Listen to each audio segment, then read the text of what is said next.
In today's lecture, we will do some questions whose Fourier series is to be find out. First question is fx is equal to x plus x square in the specified range minus pi to pi. X is lying between minus pi to pi.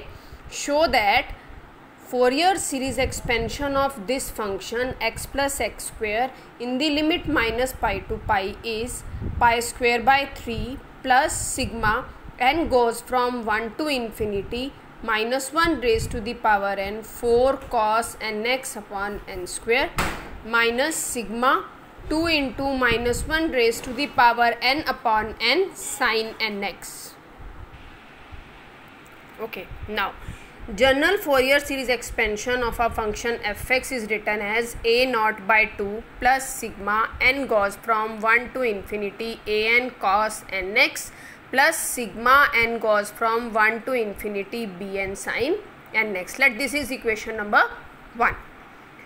a naught क्या होता है हमारे पास 1 upon pi alpha से alpha plus 2 pi f x d x.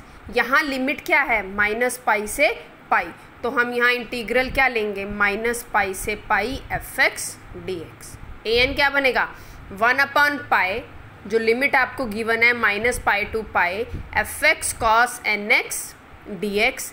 B n will be 1 upon pi minus pi to pi f x sine n x d x.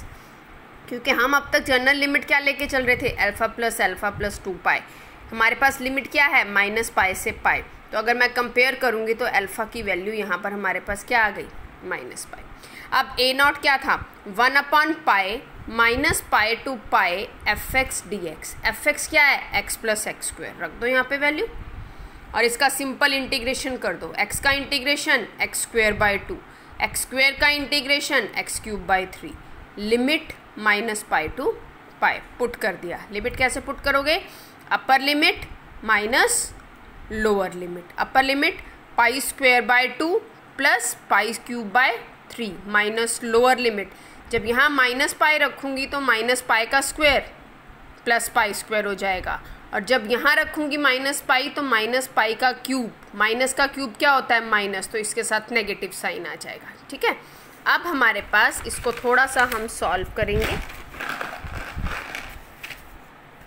क्या आ गया देखिए a naught is 1 upon pi, pi square by 2 वाली term cancel out हो गई. आपके पास बच गया 2 पाई क्यूब बाई 3, और यहाँ 1 पाई से 1 पाई कैंसिल होके 2 पाई स्क्वायर बाय 3 आ गया. इन द सेम वे जैसे हमने ए नॉट निकाला है अब हम ए एन निकालेंगे. डिफरेंस क्या आएगा, बस ए नॉट में इंटीग्रेशन डायरेक्ट हो गया था, ए एन में इंटीग्रेशन बाय पार्ट्स लगेगा. A n is what 1 upon pi minus pi to pi f x cos n x d x, और एफ एक्स क्या था मेरे पास एक्स प्लस एक्स स्क्वायर, तो मैंने पुट कर दिया. दो तरह से हो सकता है, या तो इसको एक सिंगल फंक्शन मान लो, ठीक है, या दोनों को अलग अलग मल्टीप्लाई कर दो. मैंने दोनों को अलग अलग मल्टीप्लाई करके दो इंटीग्रल बना लिए, एक एक्स से मल्टीप्लाई करके और एक एक्स स्क्वायर से मल्टीप्लाई करके. अब इन दोनों इंटीग्रल्स पर मैं इंटीग्रेशन बाय पार्ट्स लगाऊंगी. क्या होता है integration by parts, integration by parts में क्या होता है हमारे पास दो फंक्शंस की प्रोडक्ट होती है u इंटू वी. एक को फर्स्ट फंक्शन मानते हैं और एक को सेकंड फंक्शन मानते हैं. क्या होता है first function as it is, second का integration minus integration of first का डेरिवेटिव सेकंड का इंटीग्रेशन और इस पूरे का integration. Now the thing is कि हमको फर्स्ट फंक्शन किसको कंसिडर करना है और सेकंड फंक्शन किसको कंसिडर करना है.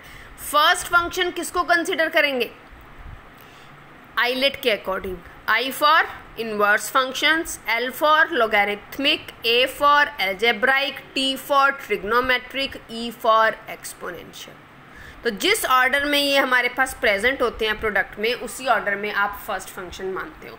अगर इनवर्स फंक्शन प्रेजेंट है तो हम उसको लेके चलेंगे, लोगैरिथमिक प्रेजेंट है तो उसको मानेंगे, एल्जेब्राइक प्रेजेंट है तो उसको फर्स्ट फंक्शन मानेंगे, और सेकंड वाले को इसी ऑर्डर में आपको फर्स्ट से सेकंड फंक्शन की तरफ चलना है. अब हमने फोरियर सीरीज एक्सपेंशन में हमारे पास एक फंक्शन हमेशा ट्रिग्नोमेट्रिक होगा, क्योंकि जब भी आप यहाँ ए एन और बी एन का फॉर्मूला यूज़ करते हो ना वहाँ कॉस एन एक्स और साइन एन एक्स आता है, तो ट्रिग्नोमेट्रिक तो होगा ही होगा. और ट्रिग्नोमेट्रिक हमारे पास लास्ट सेकंड प्लेस पे आता है। तो इट मीन्स मोस्टली क्वेश्चंस में हम ट्रिग्नोमेट्रिक फंक्शन को सेकंड फंक्शन मान के चलेंगे और इसके अलावा जो बचेगा उसको first function, accept in one case. कौन सा? अगर एक्सपोनेंशियल भी प्रेजेंट है, क्योंकि एक्सपोनेंशियल तो ट्रिग्नोमेट्रिक फंक्शन के भी बाद आएगा। अगर एक्सपोनेंशियल फंक्शन भी प्रेजेंट है उस केस में हम ट्रिग्नोमेट्रिक को फर्स्ट मान लेंगे और एक्सपोनेंशियल को सेकंड मान लेंगे। तो अब यहाँ हमारे पास ये अलजेब्राइक फंक्शन है एक्स स्क्वायर, तो इसको फर्स्ट और ट्रिग्नोमेट्रिक को सेकंड, इसको फर्स्ट और ट्रिग्नोमेट्रिक को सेकंड। क्या किया हमने? First function as it is, x as it is, cos n x का इंटीग्रेशन क्या आ गया? Sine n x upon n. फॉर्मूले के अकॉर्डिंग इसी फॉर्मूले पे अप्लाई किया मैंने, माइनस फर्स्ट फंक्शन का डेरिवेटिव, एक्स का डेरिवेटिव 1, कॉस एन एक्स का integration sine n x by n, और फिर इस पूरे का integration with respect to x. अब हम इन क्वेश्चंस में क्या करेंगे, जो लिमिट है ना वो सबसे लास्ट में पुट करेंगे, पहले पूरा इंटीग्रेशन हम सॉल्व कर लेंगे, सबसे लास्ट में लिमिट पुट करेंगे। अभी हमने फर्स्ट पार्ट पे लगाया, अब अगर मैं सेकंड पार्ट पे लगाऊंगी तो सेकंड पार्ट में फर्स्ट फंक्शन क्या है? X square as it is, cos n x का integration sine n x by n, minus integration of first का डेरिवेटिव एक्स स्क्वायर का डेरिवेटिव 2x और कॉस एन एक्स का integration sine n x by n. और मैंने देखो बाद में पूरी ब्रैकेट लगा के और यहाँ लिमिट लिख दी -पाई से पाई, क्योंकि ये लिमिट मैं सबसे लास्ट में पुट करने जा रही हूँ। अगेन अब जो जो टर्म हमारे पास सॉल्व होती जाती है वो लिखते जाते हैं। X sine n x upon n plus, sorry minus है, साइन एन एक्स का integration minus cos n x upon n, वो माइनस और ये minus, plus cos n x, एक एन ऑलरेडी था, एक एन और आ गया, एन स्क्वायर बन गया, ठीक है, प्लस ये वाली टर्म एज इट इज। अब यहाँ क्या करें, अभी भी यहाँ पर तो दो फंक्शंस की प्रोडक्ट है, यानी एक बार और लगाएंगे ILATE rule, integration by parts. -2/n मैंने कॉमन ले लिया, -2/n मैंने कॉमन ले लिया, अंदर क्या बच गया? अंदर मेरे पास सिर्फ इतनी टर्म बच गई, ये वाली, कौन सी? x sine n x.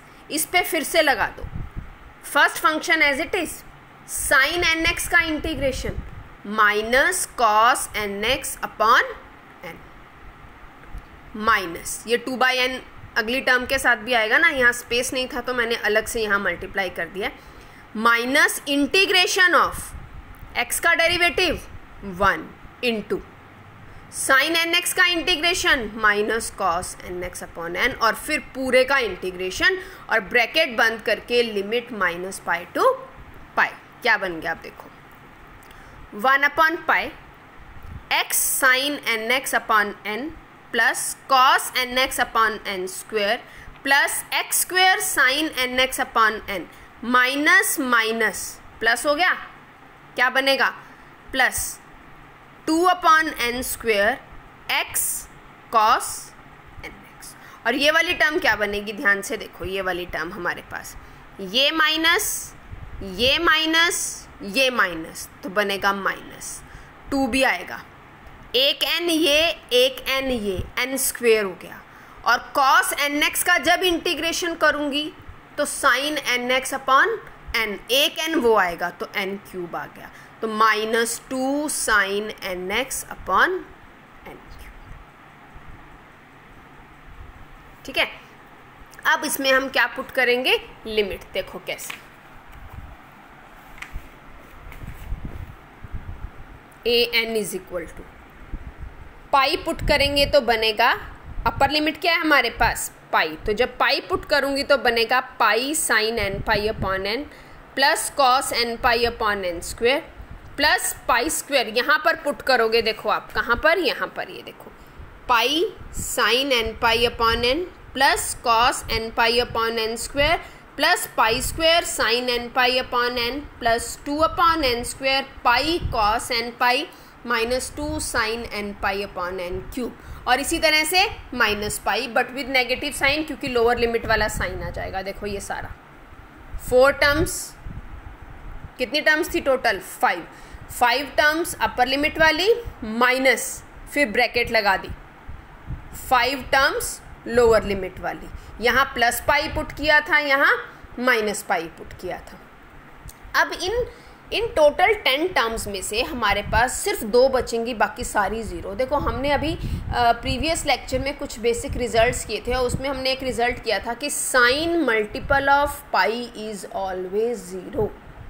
Sign multiple of pi is always zero. तो साइन पाई या साइन माइनस पाई वाली जितनी भी टर्म्स हैं वो सारी क्या बन जाएंगी? ज़ीरो। क्योंकि जब हम ये माइनस पाई लिमिट लिख रहे हैं ना, तो साइन ऑफ माइनस थीटा क्या होता है? Minus sine theta. माइनस बाहर आ जाएगा, बनेगा तो साइन मल्टीपल ऑफ पाई ही, तो वो ऑटोमेटिकली ज़ीरो हो जाएगा। इसलिए मैंने करके ही नहीं दिखाया, यहाँ मैंने डायरेक्ट लिख दिया क्या? ज़ीरो। आप भी लिख सकते हो उसको, बस ब्रैकेट में दिखा देना sine n pi is always zero for any integer n। ये भी ज़ीरो, ये भी ज़ीरो, ये भी ज़ीरो, ये भी ज़ीरो और ये भी ज़ीरो। अब बच गई कॉस वाली टर्म, लिख लो cos n pi upon n square plus 2 pi cos n pi upon n square. What is cos of minus theta? It is cos theta. तो cos of minus n pi is cos of n pi. बाहर minus sign है, देखो same term आ गई but with opposite signs. तो ये दोनों terms हमारे पास क्या हो गई? कैंसिल हो गई। बचा क्या हमारे पास? ये वाली 2 टर्म्स, 2 पाई वाली। 2 पाई कॉस एन पाई की वैल्यू -1 की power n upon n square. Last lecture में हमने जो बेसिक जनरल रिजल्ट्स किए थे उसमें एक रिजल्ट ये भी था, cos n pi is equal to -1 की पावर एन। और जब यहाँ पुट करूँगी कॉस ऑफ माइनस थीटा तो कॉस थीटा, ये माइनस और ये माइनस मिलके क्या बनाएंगे? प्लस। प्लस 2 पाई इंटू -1 की power n upon n square. देखो सेम टर्म कितनी बार आ रही है? 2 बार। तो ऐड होके क्या बन जाएगी? 4 टाइम्स। पाई से पाई कट गया तो ए एन की वैल्यू क्या आ गई? 4 इंटू -1 की power n upon n square. ये हमारे पास ए एन की वैल्यू आई, 4 इंटू -1 की power n upon n square. अब इन द सेम वे हम किसकी वैल्यू निकालेंगे? बी एन की। देखिए अब हम निकालते हैं बी एन। उसी तरह से बी एन क्या होता है? 1 अपॉन पाई माइनस पाई से pi f x sine n x होता है।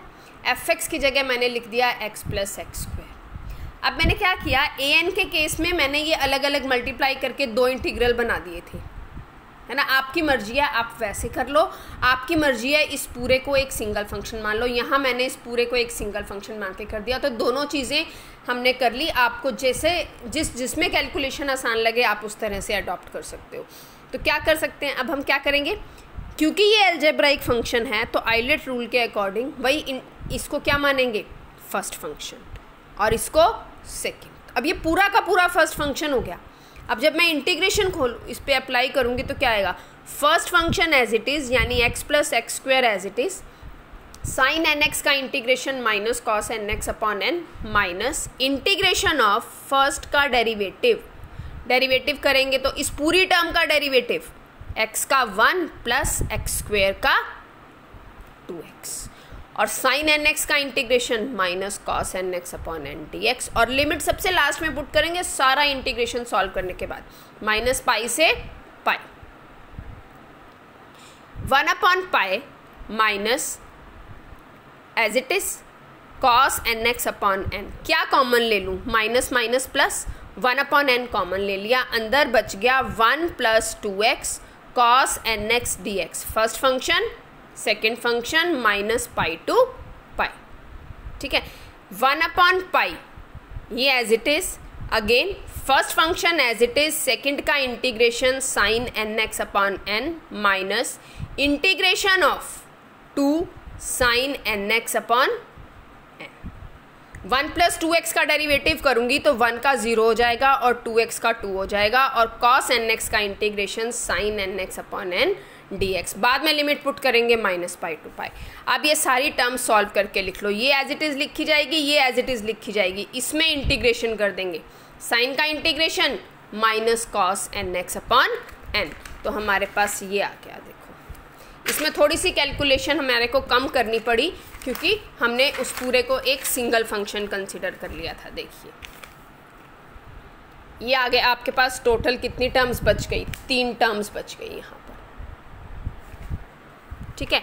अब ये जो हमारे पास 3 टर्म्स बच गई, अब now the only thing left is इसमें लिमिट पुट करनी है। जब हम पाई रखेंगे और जब हम माइनस पाई रखेंगे, again sine multiple of pi 0, sine multiple of pi 0, cos वाली टर्म्स पुट कर दो, ये अब ब्रैकेट खोल दो, क्या बनेगा minus pi, cos n pi की जगह -1 की power n upon n, minus pi square, again -1 की पावर n अपॉन n, यहाँ पर 2 इंटू -1 की power n upon n cube, minus 3 terms lower limit वाली। अब इसमें देखो हमारे पास ये कैंसल आउट हो रही हैं प्लस माइनस में 4 टर्म्स, तो सिर्फ ये 2 टर्म्स बच रही हैं और वो भी दोनों same terms and with same sign, तो ये आपके पास 2 टाइम्स बन गया। देखो पाई से पाई कट गया और ये बी एन की वैल्यू आ गई। अब आपको तीनों चीज़ें पता हैं, a naught, a n, b n. Put all these 3 values किसमें, जनरल एक्सपेंशन में। क्या होता है, f x is equal to a naught by 2। A naught की वैल्यू क्या आ रही थी, 2 पाई स्क्वेयर बाई 3, तो बाई 2 करूँगी तो pi square by 3, plus sigma n goes from 1 to infinity a n, पूरा a n, cos n x, plus sigma n goes from 1 to infinity b n, क्योंकि बी एन में minus sign आ रहा है इसलिए मैंने बाहर माइनस लिख दिया, b n sine n x. तो इस तरह से हम फोरियर सीरीज एक्सपेंशन लिख सकते हैं किसी भी फंक्शन की, ठीक है।